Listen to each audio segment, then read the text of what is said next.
معراج کی بات کرنے کا تو اب وقت آیا ہے، اس لیے کہ معراج کا سارا واقعہ تو مسجد اقصیٰ کے گرد گھومتا ہے۔ سبحان الذی اسریٰ بعبدہ لیلا من المسجد الحرام الی المسجد الاقصیٰ۔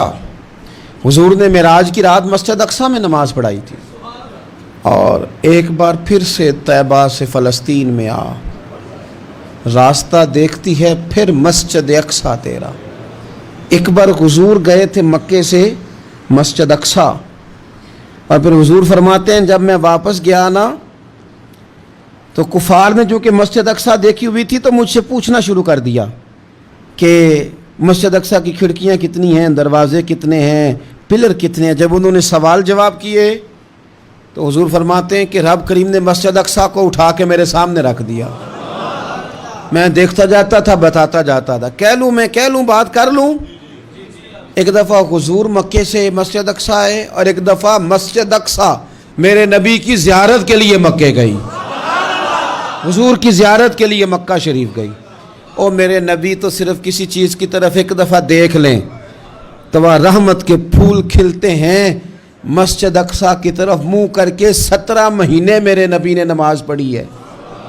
مسلمانوں پتہ ہی کوئی نہیں، ہماری خبریں ہی اور ہیں، ہمارا درد ہی اور ہے، ہمیں پتہ ہی نہیں بم کہاں برس رہے ہیں، ہمیں یہ خبر ہی نہیں۔ اور میں اس دور میں تقریریں کر رہا ہوں جہاں سوتوں کو جگانا نہیں پڑتا، جاگتوں کو جگانا پڑتا ہے۔ سیانے لوگوں کو سمجھانا ہمارے ذمہ لگ گیا، کیا کریں؟ اس قوم کو سکھانا پڑتا ہے جسے پتہ سارا ہے، لیکن جان بوجھ کے آنکھیں ہماری بند ہیں۔ یہ مولوی کو بات کرتا تو لوگ کہتے دیکھو مولوی گالی دیتا ہے، لیکن اگر قائد اعظم محمد علی جناح کہے کہ اسرائیل امریکہ کی ناجائز اولاد ہے تو پھر تو تمہیں ہضم کر لینا چاہیے نا، پھر تو لیبرل کو بھی ہضم ہونا چاہیے نا کہ قائد اعظم نے کہا ہے، اور اس ناجائز بچے کو تم نے اتنی طاقتیں دے دی کہ وہ مسلمانوں کے قبلہ اول میں نماز پڑھنے والوں کو بھی نہ بخشے۔ کہاں گئی تمہاری وہ انسانی حقوق کی بڑی بڑی تنظیمیں، کدھر گئی؟ اور میرا پاکستانی میڈیا سے بھی سوال ہے، مسجد اقصیٰ کی توہین ہو گئی تو پھر طوفان کیوں نہیں اٹھا، ٹاک شو کیوں نہیں ہوئے، بحثیں کیوں نہیں ہوئی؟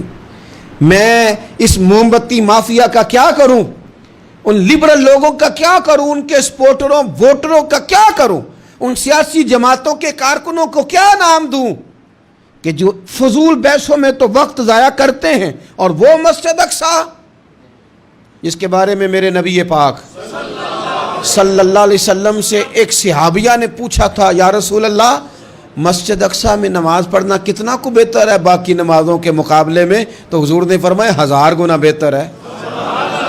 بی بی عرض کرنے لگی سونیا میں جا تو نہیں سکتی، دل بڑا کرتا ہے۔ تو حضور نے فرمایا جا نہیں سکتی تو وہاں تیل ہی بھجوا دے، جس میں حاضری لگوانے کی حضور بات کریں جس مسجد میں۔ اور نبی پاک علیہ السلام نے فرمایا خاص کر کے سفر کرنا ہوا تو 3 مسجدوں کے لیے کرنا، ایک مسجد حرام بیت اللہ کے لیے، ایک مسجد نبوی کے لیے، اور تیسرا مسجد اقصیٰ کے لیے۔